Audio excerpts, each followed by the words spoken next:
are you? And where are you going? What do you want?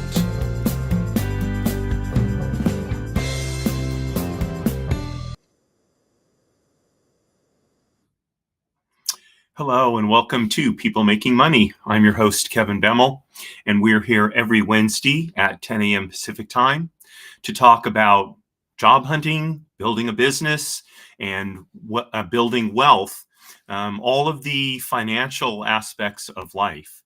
So today is our monthly economic echoes, where we break down the economic data from the preceding month and see how it's actually going to affect us as individuals.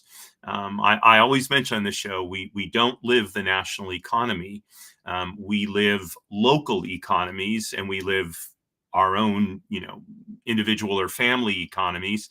And so when, the government announces that inflation is 3%, that is a pretty meaningless statistic in isolation. It really only means something in the sense that we break it down, see how inflation has affected us in terms of what we actually buy, and then offset that with, have we made any wage gains, wage increases, and what are our job prospects going forward? All of these things have an impact on how we experience the economy. So we're going to jump right in, as we do, with talking about the consumer price index. And here we go. Okay, so the consumer price index for January went up 0.5%. Okay, that's a pretty high rate. If we were to annualize that, that would translate to a 6% annual increase. Now, seasonally adjusted, over the last 12 months, inflation was 3%, or the CPI went up 3%. Now, that's still significantly higher than the Federal Reserve's target of 2%. It's 50% higher, right?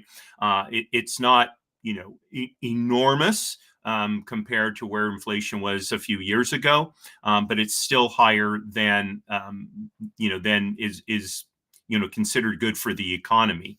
So the 3% is on all items, okay? And as we look at this, you can see the bread, energy, all items, okay? Okay, so food went up 2.5%, energy went up only 1%, and all other items went up 3.3%. So what you can see is the what's called the core inflation, everything but food and energy, went up by 3.3%, whereas food and energy, lower and significantly lower than that. So let's look at food first. So food at home went up by just under 2%, whereas food away from home went up by 3.4%. Okay, so if you're eating out a lot, you're experiencing inflation at a higher rate, most likely. Okay, what actually went up? Well, this seems to be the trend. Proteins, meats, poultry, fish, and eggs went up over 6%. So if you eat a very protein-heavy diet, you may have experienced inflation at a higher rate. The flip side is cereals and bakery products just went up 0.4%, and dairy and related foods 1.2%, fruits and vegetables 0.3%. That's good news for me. Non-alcoholic beverages went up 2.2%, and then other food at home went up 0.8%. So, and I would bet you that this 6.1% rise in proteins is driven a lot by eggs. If you've been following the news, right, the cost of eggs has skyrocketed. I know when I go to my local Trader Joe's, they're trying to keep the price down, and one of the things they have is a sign that says, please only buy 1 dozen eggs each time you come here. So that's likely to be where the major increase in proteins were. Okay, in energy, So energy commodities went down 0.5%, whereas energy services went up 2.5%. Okay, so let's drill down. So fuel oil dropped by 5.3%. Gasoline was minus 0.2%, essentially unchanged. Okay, and then looking at energy services, so electricity went up 2%. Natural gas went up 4.9%, almost 5%. So I know for me in California, my house is heated by gas, and my cooktop is gas, although my oven is electric. So again, I'm likely experiencing higher energy prices. At the same time, because my diet is heavy in fruits and vegetables, my food costs didn't go up nearly as much. Okay, so now looking at all items less food and energy. So commodities less food and energy essentially unchanged, down 0.1%. Services less energy services up 4.3%. Let's look at this. Okay, so what commodities went up? Well, tobacco products went up almost 7%. Alcoholic beverages went up 1.4%. That's been moderating because alcohol sales have been dropping for a number of reasons. One is compared to during the COVID time, when people were drinking more and drinking higher quality. There's been a pullback from that. And then there's been competition, especially among younger people, with cannabis and cannabis products. So all of that is in essence forcing distillers and winemakers to hold the line on price increases. Okay, let's see. What is this? This is okay. Oh, this is medical care commodities went up 2.3%. Used cars and trucks went up 1%, it looks.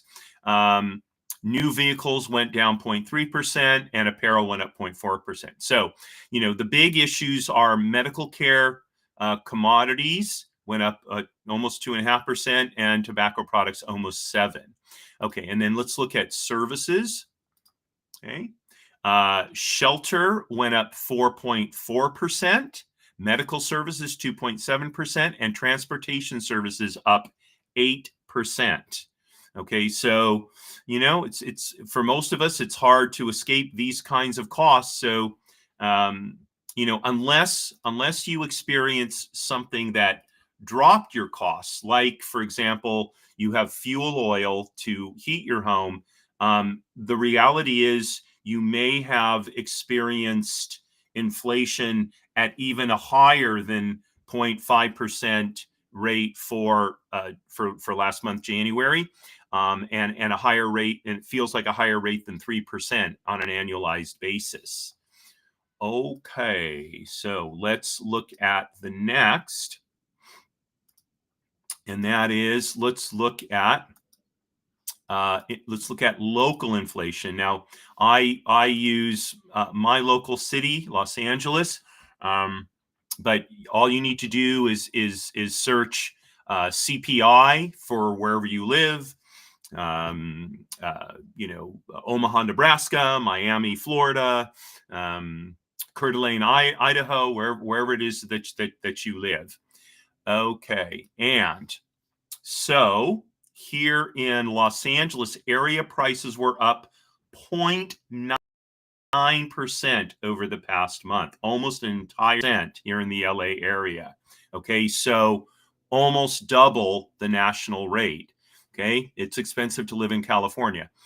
Now, how did that translate annually? Up 3.3% from a year ago, meaning year over year, Los Angeles is experiencing 10% higher inflation than the nation as a whole.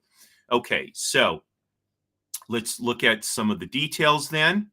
So you can see all items, as I mentioned, was 3.3%. All items, food and energy, was higher at about 3.7%. Let's see. Where is that figure? Okay, yeah, 3.7%. Okay, now Food prices were up 0.6% in January. Food at home up 0.7%, with higher prices in 4 of 6 major grocery store groups. Okay, food away from home went up 0.6%. So pretty much no matter where you ate, you experienced higher food prices in Los Angeles. Okay, now on a annual basis, food prices increased 3.3% in line with just the overall inflation rate for Los Angeles. Food at home prices were up 2.2%, and they were higher prices in 5 of 6 major grocery store groups. Food from home, or food away from home, I mean, went up 4.4%. So on an annual basis, eating out is the cost of eating out is still rising faster than the cost of eating at home, which partly explains why I rarely eat out, and I come by it culturally when someone else is paying. So, all right, energy. Okay, energy prices increased 1.7% in January, and that's gasoline prices were up 1.7%. That seems right. Gas what seems a little a higher. Seemed higher last month than December. Okay, but energy prices year over year actually declined in LA by almost 2%, and gasoline prices declined 3.4%. So that seems to match with my experience. Okay, and finally, then all items less food and energy. So they rose 0.9% in January. Okay, and recreation was up 2.3%. This is just for January. Shelter was up 0.3%. In contrast, prices were lower for goods and services. They dropped 0.8%, and new and used cars dropped by 0.3%. Okay. Now, again, this is something I frequently mention. If you did not buy a car, either new or used, the fact that that car prices dropped doesn't impact you, and so you experienced a higher rate of inflation here in Los Angeles. Okay, now for annually, the index for all items less food and energy, as I mentioned a moment ago, increased 3.7% in LA. That included medical care going up 7.4%, shelter going up 4.5%. And we'll see that when we look at median home prices. Okay, those went up. And in contrast, vehicles dropped by 3%. Household furnishings and operations dropped by almost 3% as well. Again, if you did not buy a car and if you did not buy furniture, so the impact of higher medical care and shelter costs were felt. You felt them more because they weren't offset by price drops in other categories. Okay, so this is why I urge you to look at your local inflation data, because that is even more relevant to you than the national data. Okay, next we're going to look at earnings. Yeah, there we go. Oops, what did I do? Okay, there we go. Sorry about that.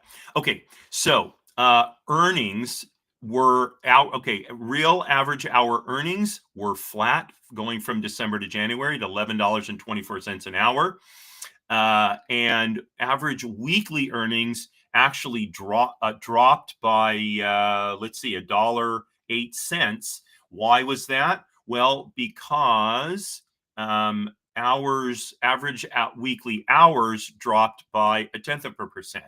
Okay, and so that's why you're seeing you're seeing, although the hourly wage rate was flat, the weekly earnings rate dropped because people worked a little bit less. Okay, now here you go. So 0% average weekly earnings dropped by 0.3%. By the way, that followed a 0.4% drop in December. So and that's hours worked has dropped 0.3% for 2 months in a row. So what's happening is essentially, um, we're losing ground. So if hourly wages are flat, and if weekly rate wages are actually dropping slightly, okay, so we're making less money while prices go up. So especially if you're a weekly wage earner, I'm sorry, an hourly wage earner, right? Where these things fluctuate, whether your hours work fluctuate, like perhaps you're a waiter in a restaurant or something like that, right? You're experiencing inflation more strongly than someone who's in a salaried position. Okay, that's why I said at the beginning, looking at just the inflation numbers does not tell the whole picture. If you can imagine, if hourly wages were $11.24 in December, and in January they had gone up to, let's say, $12, that's roughly a 75-cent per hour increase, but that's about a 6% increase. So while prices may have gone up by 3%, your wages went up 6%. And so I'm sorry, uh, while inflation went up 0.5% in January, your wages went up 6%. So you're feeling, wealthier, or more comfortable, most likely, because your wage gains outstripped inflation by a factor of 12. Okay, here it's really the opposite. Uh, um, Prices went up 0.5%, which may not seem like that much, but since your wages stayed flat, so you're really losing ground in terms of purchasing power. Okay, next we're going to look at the civilian unemployment rate. Yeah. Okay. Just double checking to make sure you're seeing it. Okay. So the total unemployment rate dropped from 4.1% in December to 4% in January. Okay. Now, again, we can't look at the unemployment rate all by itself either. There are reasons, there is, generally speaking, two reasons why the employment rate drops. One is more people have gotten jobs. The other is people have left, have stopped looking for a job, and so are no longer counted as jobless. Both of those can cause the unemployment rate to decline. So now let's look at the unemployment rate for men. Okay, so for men, the unemployment rate was flat at 3.7% in December and January. For women, okay, it went. It was okay. It was also flat for. Nope. Whoops. Hang on. So let me get the one up. Men out of there. Okay. So for women, the unemployment rate dropped 0.1% from 3.8 to 3.7%. Okay. So again, but we don't know why until we look at the um, number of people who are working, what's called the, I'm going up on the name, workforce participation rate. Okay, so now let's look at teens. So let's see. Unemployment for teens was 12.4% in December, dropped to 11.8% in January. Presumably, that's because teens went back to school, and so a large number left the workforce, thereby causing the unemployment rate to drop. I wouldn't attribute this to more teens having found jobs. That would not be my guess. Okay, now let's look at demographics. So white Americans, the unemployment rate in January is 3.5%, down 0.1% from December. So, these are not big changes, by the way.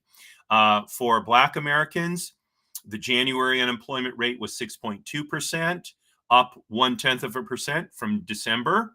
Okay. And for Asian Americans, so, oops, let's get.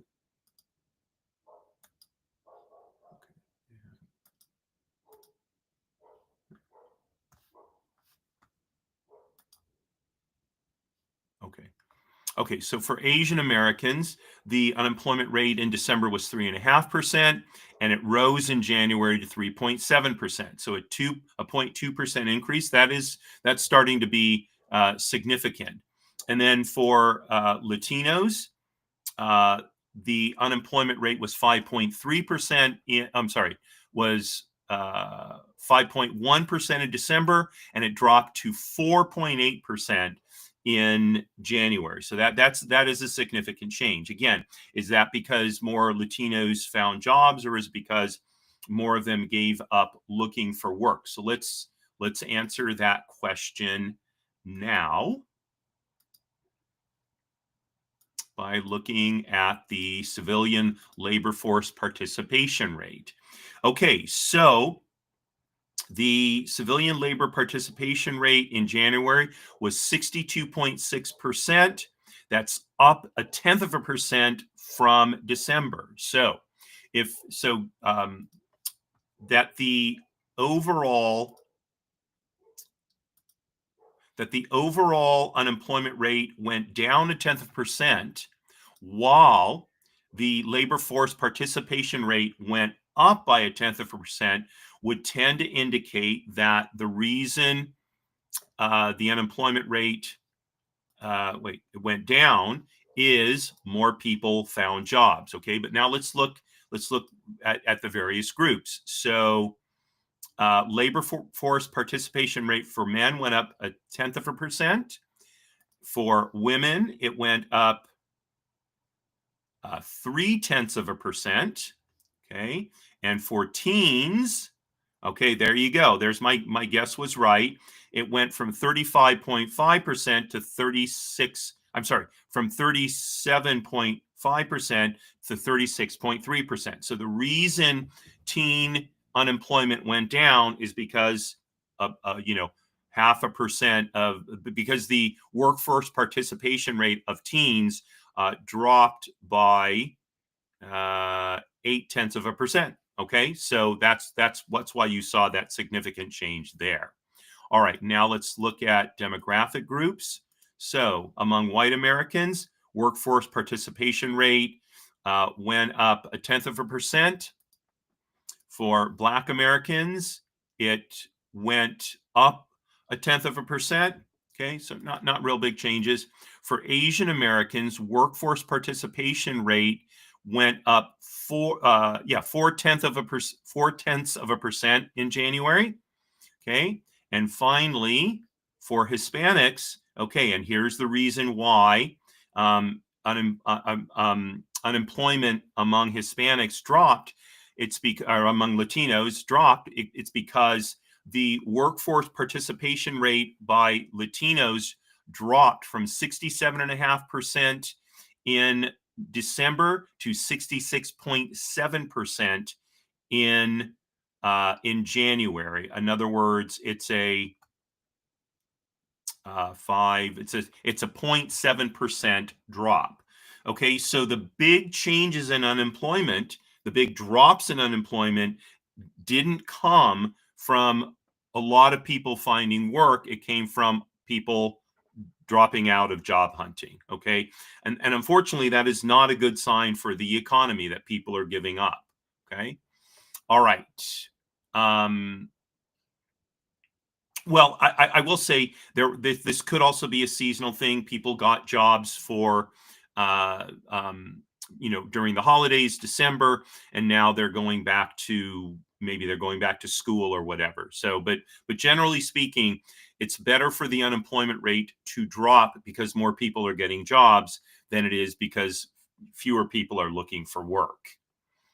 All right, let's look next at unemployment by industry. Okay, so this is looking at the 1 month picture of where employment growth occurred.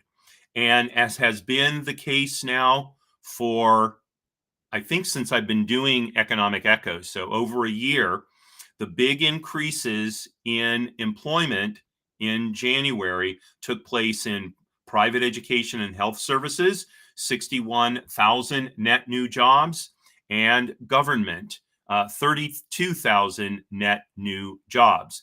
The other big gainers were retail trade, 34,000 new jobs, and others, which is 17,000 new jobs. The big losers were mining and logging, which lost 7,000 jobs, and professional and business services, which lost 11,000 new jobs.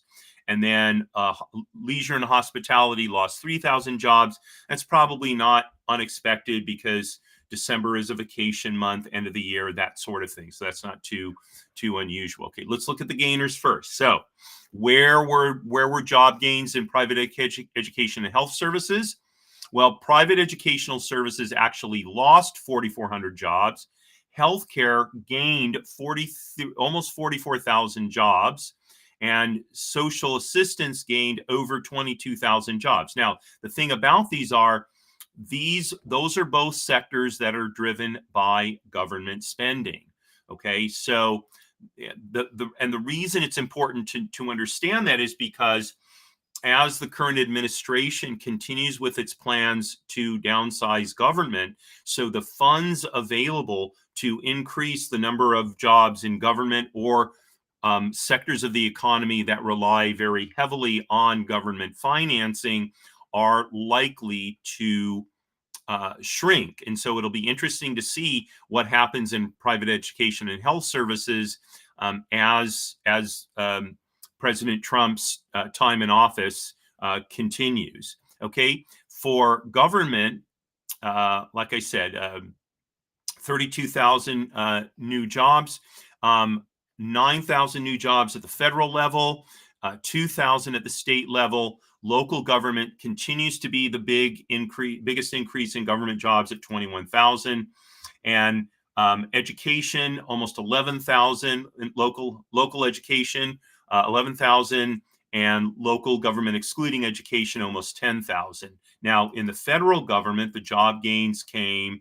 Okay, so the U.S. Postal Service hired almost 6,000 new people, whereas the federal government overall hired about 3,700 new people. Okay, so again, those are the big increases. And then let's look at retail trade. So general merchandise retail, 31,000 new jobs, followed by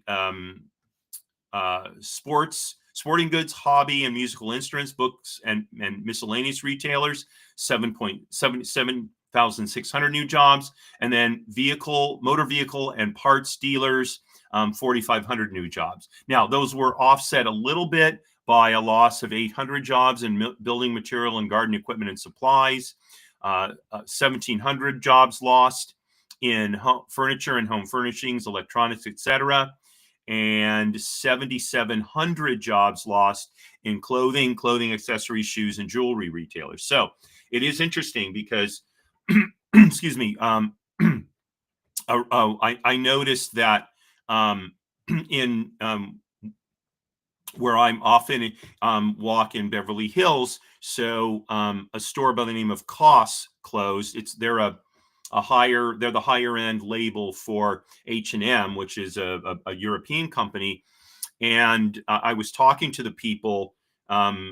It turned out just a day before the store was actually closing, and they were telling me that Koss has really not figured out what its strategy needs to be in the United States, and it's struggling. That follows another European clothing store closing just 2 doors away from that one on the same street, Scotch and Soda, which withdrew from the United States, at least for now. So, clothing retailers are struggling, and so that's why we're seeing job losses there. Okay, but overall, retail trade is increasing. Okay, now looking at where jobs were lost, first of all, professional and business services. So professional, scientific, and technical services actually increased 17,000 jobs, but management of companies and enterprises dropped 2,500 jobs, and administrative support dropped 25,000 jobs. So you can see that employers are cutting down on their personnel. You read about this Starbucks announced, I believe it was yesterday, they're laying off 1,100 people in their corporate across the corporate services. That's one of the biggest layoffs they've had in quite some time. A number of companies are laying off, mostly middle managers and administrative and support. By the way, as AI continues to become better, and people learn how to use it better, I think we're going to see even greater job losses in these two categories because I think one of the main benefits of AI is going to be that it makes people able to work more efficiently. That's what's going to enable us as individuals to make more money. Is if we can be more efficient, in other words, get more done in the same or less time, that makes us more valuable, and therefore businesses, companies can afford to pay us more. So, and this is why, if you saw the show, I think it was 2 or 3 weeks ago when I talked about things that you can do with AI. That's why I urge you to start experimenting with AI and how it can help you specifically in your work. I know AI saves me a tremendous amount of time. So I had one of my business associates asked me to do some research on some issues affecting our business, our business, and I was able, using AI, I was able to do that research. It took me, I think, about 30 or 40 minutes. Otherwise, I probably would have taken me literally hours to do that research. So now, as I mentioned in the show, using AI, you do have to verify the information you get, but it's much easier to get information and then verify it than it is to find the initial information. So AI is going to be a big change. It's going to cause big changes in business and professional services. Okay. Okay, so drilling down then, the big gainers in professional, scientific, and technical services are computer system design and related services. One would imagine that includes AI, architectural and engineering and related services. I would say there would be a big jump here in Los Angeles. Certainly, we have big swaths of our city to be rebuilt. Those were partially offset by losses in management, scientific, and technical consulting services. Okay. Most of the other ones had minor changes. There was a jump in other professional, scientific, and technical services. Okay. The other major loser, mining and logging. Okay, so logging was essentially flat. There were 100 new jobs.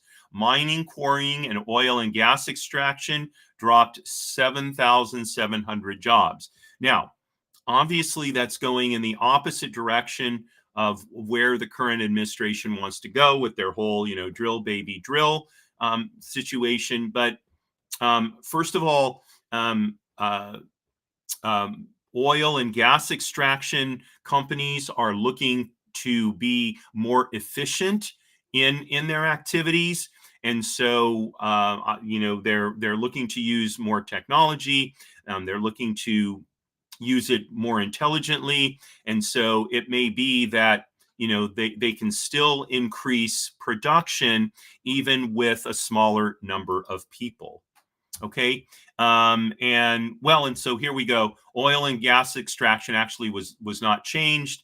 Mining, except oil and gas extraction, lost 100 jobs. So the real losses were in support activities for mining. Okay, 7,600 jobs lost. So that shows you that the people who are actually working the oil rigs and such, it looks like that's not changing really. What's changing is all the support, which companies are looking to do more efficiently. Okay, and then the other loss is in leisure and hospitality. So accommodation and food services dropped 17,500 jobs. That makes sense. People traveled in December and they went back to work in January. On the other hand, arts, entertainment, and recreation gained almost 15,000 jobs. So people are going back to a more arts and entertainment related leisure activities as opposed to vacation-oriented activities. Okay, and where were the real gainers? So amusement, gambling, and recreation industry, that gained 15,000 jobs. Museums and historical sites gained 700, essentially offset by a loss of 900 jobs in performing arts, spectator sports, and related industries.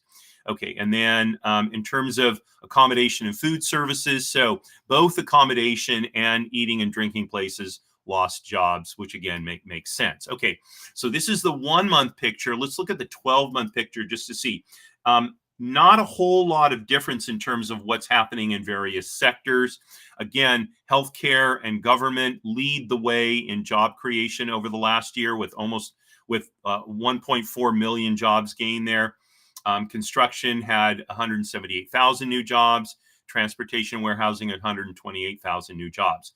Business and professional services lost 69,000 jobs over the last 12 months. And manufacturing lost over 100,000 jobs in the last 12 months. So that gives you an idea of some of the trends. By the way, all of these links will be in the show notes. So if you want to look at, where you're, the sector in which you're working right now, and what seems to be the trend over the last month, 3, 6, 12 months, that's, I think, a smart thing to do, especially if you're considering a job change. Look at where things are growing. Now, it's going to be more difficult to estimate that right now because with the change of administration, the focus has changed. So whereas the two sectors that grew the most over the last 12 months, private education, health services, and government, like I said, combined added about 1.4 million jobs. My guess is a year from now, we're not going to see the same, tremendous increases in those two sectors. Those two sectors created more jobs by a factor of, it looks like 2 or maybe 3 than all the other sectors put together. Okay, so just something to keep in mind. All right, next, let's look at the housing market. So we're going to look at, I told you we were going to look at so the California housing market. The median sales price of a home went up 6.2% year over year. So that shows you why housing costs in Los Angeles went up by as much as they did. So let's look specifically at Los Angeles as opposed to California. Here we go. Oops. Oh, there it goes. Okay. It doesn't want to give us, it's not going to give us the median for Los Angeles. Okay, well, we'll have to go back. Okay, so let's see. Now, okay, so California housing supply, the number of homes available on the market. In January, there were almost 84,000 homes for sale. Number of new, and that's up 22% year over year. The number of newly listed homes was up almost 30,000, up 21% year over year. Okay, so that those are those would tend to be an indication of a softening housing market. We'll have to see how that plays out though over time. Okay, housing demand. So homes sold above list price, 33.3%, which is down almost 3% year over year. Homes sold with price drops, 20.6%. That's up 2.2%, and sale to list price 99.2%. So notwithstanding that we saw significant increases in the number of homes for sale, the market in California remains pretty tight. And so homes are still selling pretty close to list price. Okay, 10 most competitive cities in California for buying a home: Mountain View, Fremont, Santa Clara, Hayward, San Jose. You can see several of these cities are in the greater Silicon Valley area. And then there's a couple, well, there's one in Orange County, Garden Grove, Citrus Heights is around Sacramento, and Santee is in the San Diego area. So most of the competitive cities in California are in sort of north central California. Okay, let's see if we can do another city. See if it's gonna, oops.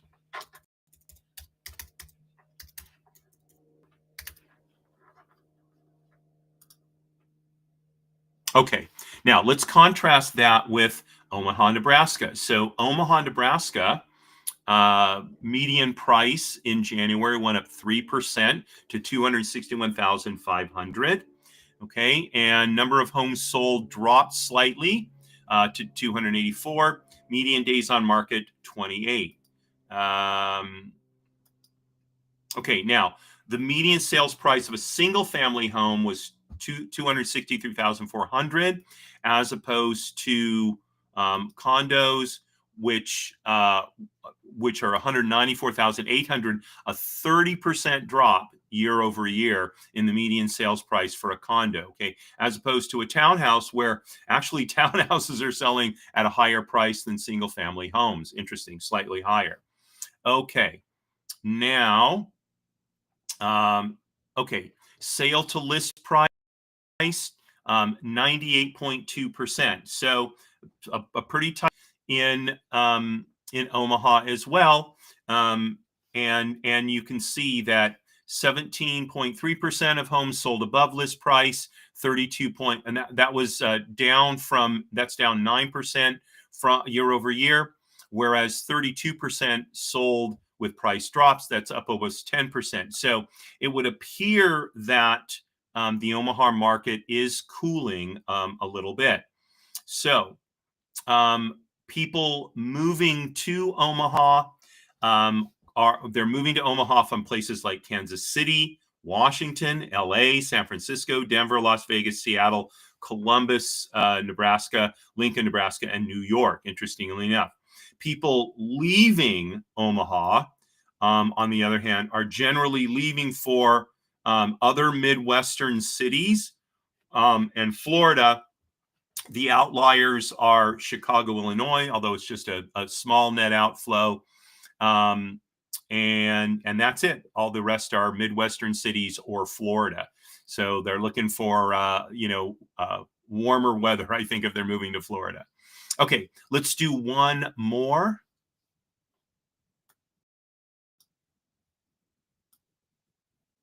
Oops.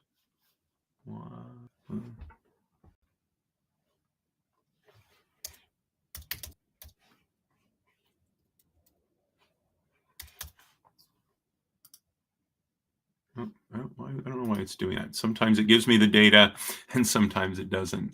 That's weird. Okay, well, let's see, trends. Okay, well, it doesn't want to let me do another city. Anyway, again, you can use this link and you can look at housing prices and what's happening in the various markets. Okay, so now let's look at rents.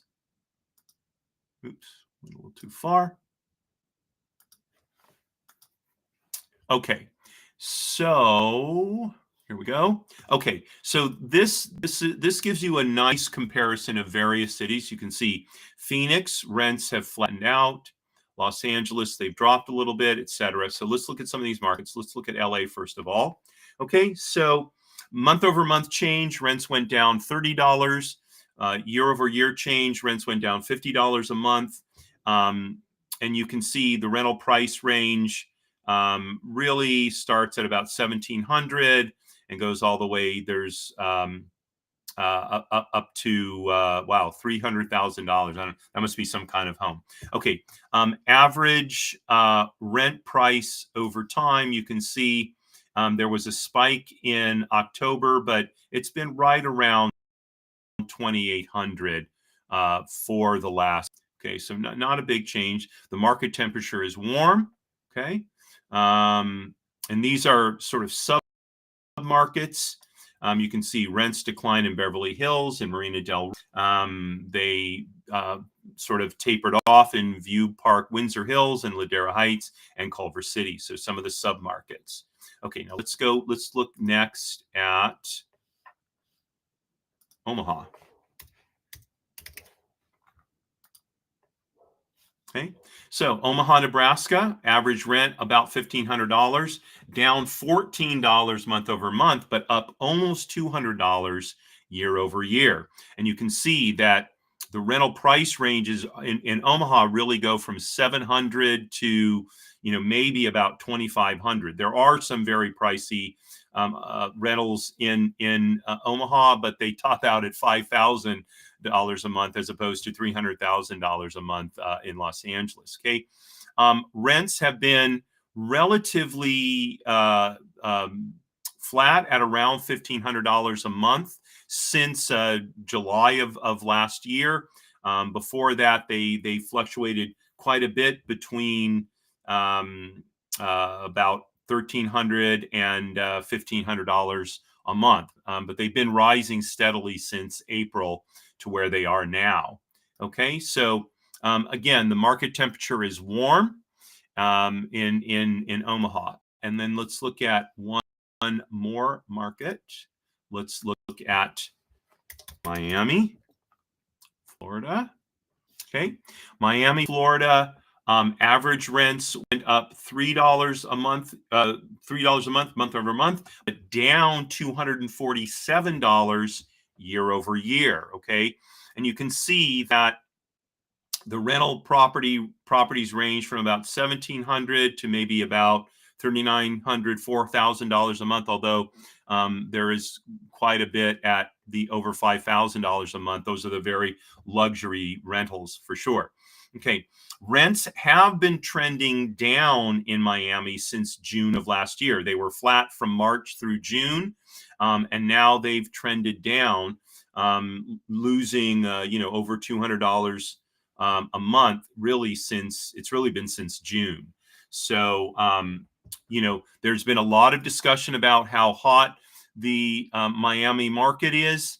They're listing the rental market as being warm right now.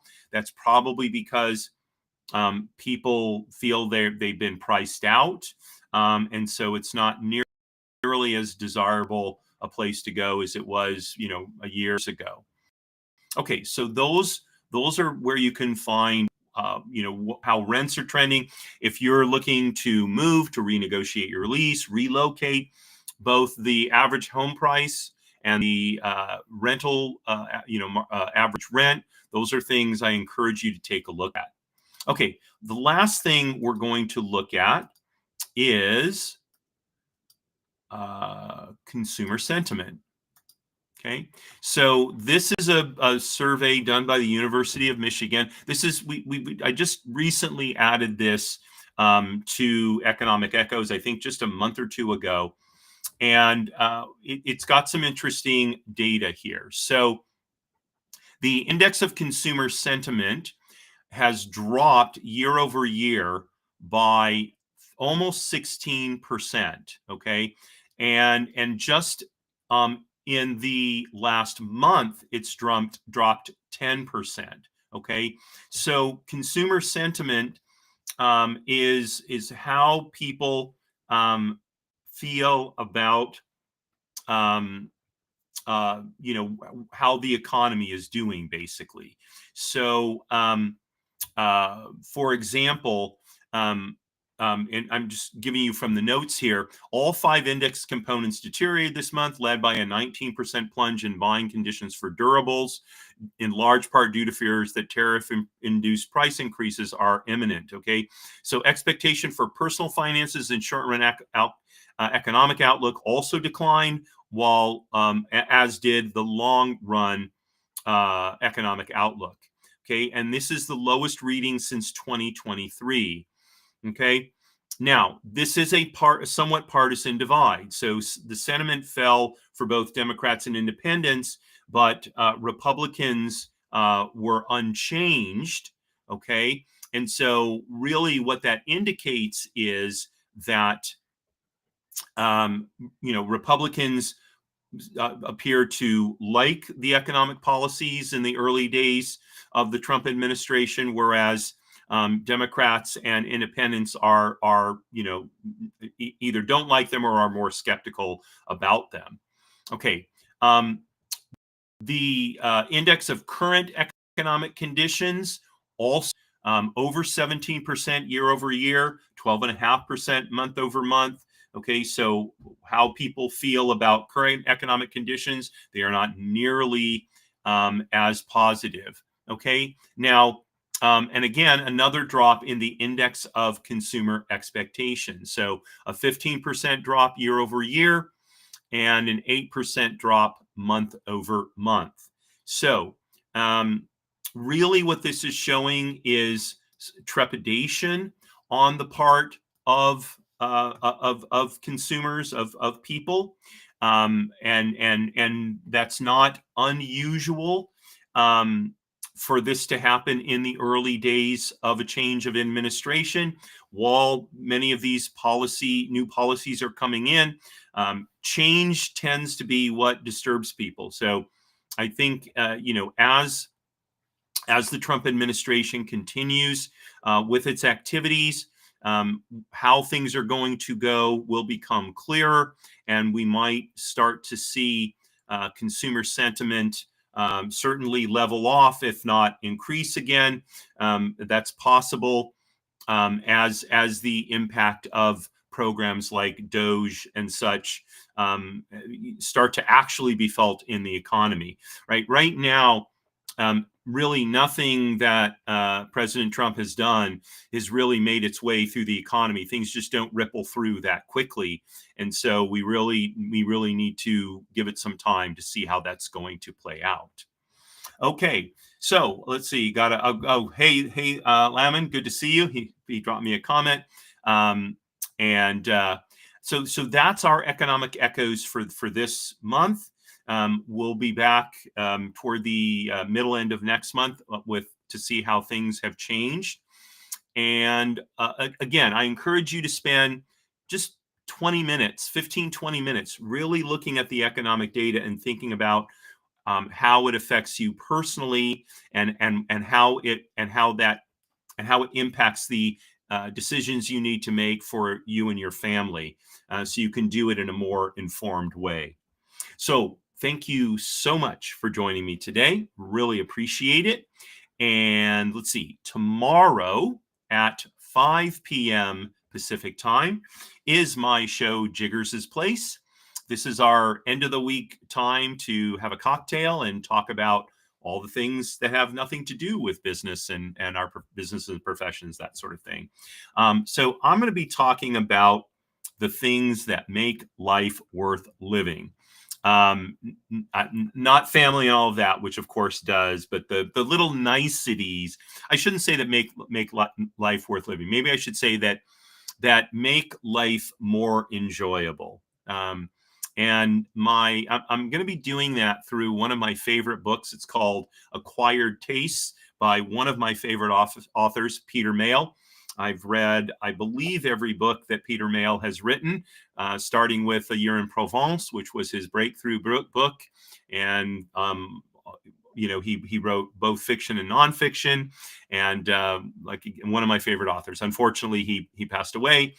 But continue to read and enjoy his books kind of in his memory. So, and we're going to have a libation. We're going to have one of Peter Mayle's favorite libations tomorrow at Jiggers' Place, 5 p.m. Pacific time. So I hope you'll join me. Then next week on Monday at 10 a.m. Pacific time, my show, Trust and Estates Weekly. My guest is Blair Dell, and he's going to talk about risk navigation for estate planning. So I hope you will join me with, to hear what Blair has to say. And then on Tuesday at 10 a.m. Pacific time, it's the anniversary of the Battle of the Alamo, the famous Battle of the Alamo with Sam Houston and Davy Crockett and company. And we're going to look at business lessons that we can learn from the Battle of the Alamo on business lessons from the military. And then a week from today, we'll be back with the next edition of of People Making Money. So once again, I thank you for joining me, especially my live viewers. Always a treat. Wishing you a wonderful rest of the day, and signing off. Marie, darling, you are my belle. Courage at all times, my friends.